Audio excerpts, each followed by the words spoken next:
Бел ориз, леп, јунешко и свинско месо, пилешки стек, тестенини, млеко и млечни производи, јајца, овошји и зеленчук се дел од производите кои од утре ќе се продаваат по пониска цена. Референтни цени за намалувањето се цените кои се применувале на 1 август годинава во трговијата на мало и од утре поевтинувањето ќе биде за 10% согласно со тие цени. Во маркетите овие производи ќе може да се најдат со надписот гарантирана цена. Ориз бел во пакување од 900 грама до 1 кило. Брашно, пшенично, тип 400 и тип 500.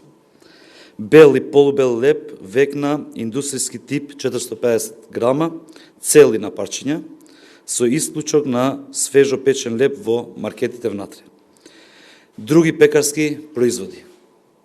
Бисквити петит беур и бисквити обични и постни од 300 до 500 грами. Наполитанки со фил од какао крем, обични, непрелиени од 300 до 500 грами. Тестенини, макарони и шпагети од тврда пшеница обични, без и со јајца од 500 грами, јунешко месо без коски од бут или некој друг дел, свинско месо без коски од бут или некој друг дел, мелено месо свинско и јунешко, пиле свежо или замрзнато.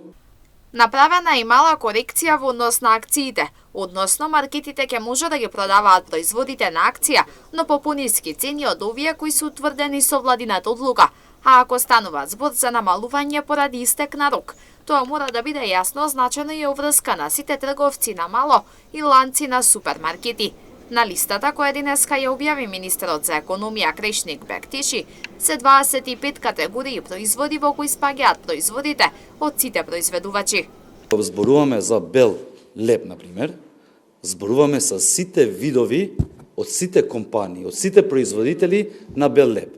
Кога зборуваме за млеко, зборуваме за сите производи на млеко од сите производители. Дали се произведуваат домашно, дали се увезуваат, значи како категорија на млеко со одредена масленост за сите кои се во македонскиот пазар. Бектиши повика медиумите и граѓаните да пријавуваат какво било непочитување на утврдените цени. Иако смета дека во поголема мера ќе се почитуваат, вели дека доколку се случи спротивното, казната може да биде и забрана за вршење на дејност, а надлежноста за тоа е на државниот пазарен инспекторат.